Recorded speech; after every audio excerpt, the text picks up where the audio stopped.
নাহলে কত যুবকই তো দুনিয়াতে পাওয়া যাবে দৃষ্টিশক্তি হারায় ফেলছে, কত যুবকই তো দুনিয়াতে পাওয়া যাবে বাক শক্তি হারায় ফেলছে, কত যুবকই তো পাওয়া যাবে শ্রবণ শক্তি হারায় ফেলছে, কত যুবকই তো পাওয়া যাবে।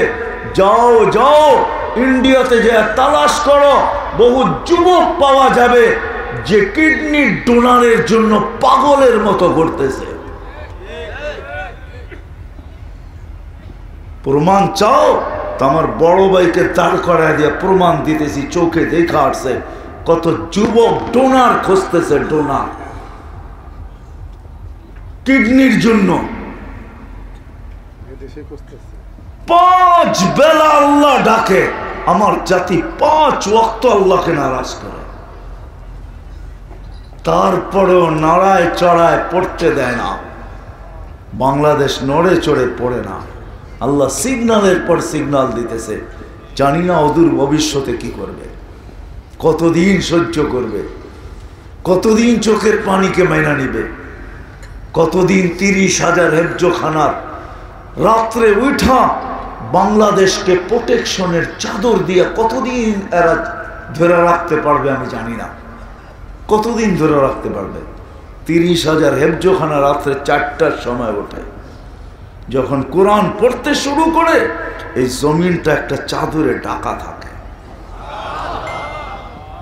কয়েকদিন আগেই তো 1 মাস গেছে, ঠিক না? আমরাও তো বাংলাদেশেই ঘুরতেছিলাম, প্রতিদিনই প্রোগ্রাম থাকে, দেখতেছিলাম এরকম কোনো গ্রাম নাই, গঞ্জ নাই, এরকম কোনো রাস্তার বোর নাই, এরকম কোনো বাজার নাই যেখানে প্রজেক্টর লাগায় খেলা না দেখতেছে।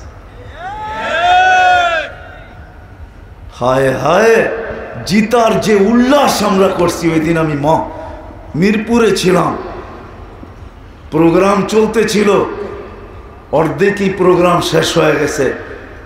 হায় হায় হায়, ভাবতে ভাবতে আসতেছিলাম মালিক নারাজ না হয়ে যায়, নারাজ না হয়ে যায়, কোন সিদ্ধান্ত না নিয়ে নেয়। আল্লাহ নিজেই বলছে লাউ আমারতুল আরদা লাবতালাআত কাফি বাতনিহা, আমি জমিনকে হুকুম দিতে দেরি তোমাদের সমস্ত টেকনোলজি, ক্ষমতা, ডিফেন্স সব সহ পেটে নিতে দেরি করবে না। সব কিছু তাকাইয়া দেখতে দেখতে থেকে যাবে। আমি যদি জমিনকে হুকুম দিই, লাউ আমারতুল বাহরা লা আগরাকাত কাফি কারিহা, সমুদ্রকে যদি হুকুম দেই তলদেশে নিয়ে নিবে, ফেরেশতাকে যদি হুকুম দেই ধ্বংস করে দিবে, সব ধ্বংস। হাজারো ধ্বংস স্তূপ আমার এই 2 চোখে দেখা আছে, আমি দেখা আসছি। আল্লাহকে নারাজ না করি,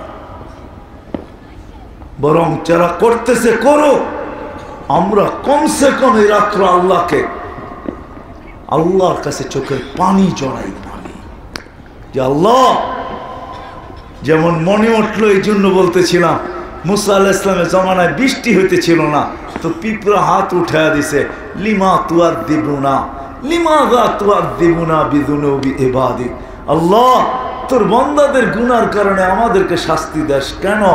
অনাবৃষ্টির কারণে খাদ্যগুলা শক্ত হয়ে গেছে, আমাদের দাঁতগুলা বানাইছিস নরম, আমরা এই শক্ত খাদ্য খাইতে পারি না, আমরা অনাহারে আছি।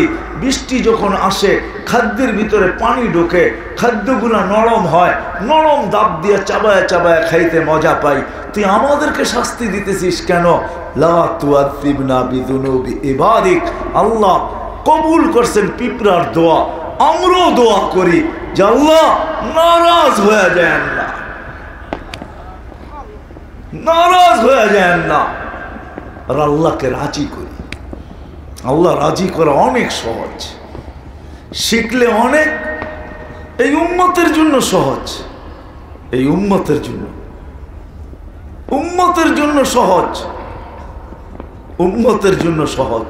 আমি হাদিস দিতেছি, এই উম্মত যখন আল্লাহকে রাজি করার জন্য জীবন নিয়ে ভাবতে বসে, আর এক পর্বে তার ভিতর থেকে চিৎকার আসে, হায় মালিক যা চাইলো তা তো কিছুই করতে পারলাম না, এই চিৎকার দিতে দেরি, আল্লাহ বলে মানাহতু ইলাইকা রিদওয়ানি, আমি রেজার চাদর দিয়ে তোকে ডাকতে দেরি করি না, আল্লাহতু ইলাইকা গফরানি, তোকে মাফ করার, তোকে মাফ করতে দেরি করি না, মাপের ভান্ডারের ভিতরে তোকে ডুবাইতে দেরি করি না, ছুটা এসব পিঠে হাত রাখতে দেরি করি না, আর এই কথা বলতেও দেরি করি না। লা তাহজান, চিন্তার কোনো কারণ নাই। গফারতু লাকা যুনুবা ওয়াল আওসার, তো সব গুনাহ খাতাকে মাফ করে দিলাম। এই জন্য আল্লাহর সাথে কাঁদি, আল্লাহ শিখি শিখি শিখি কিভাবে আল্লাহকে রাজি করা যায়। যুবক শিখো কিভাবে আল্লাহকে রাজি করা যায়। আল্লাহকে নারাজ করো না।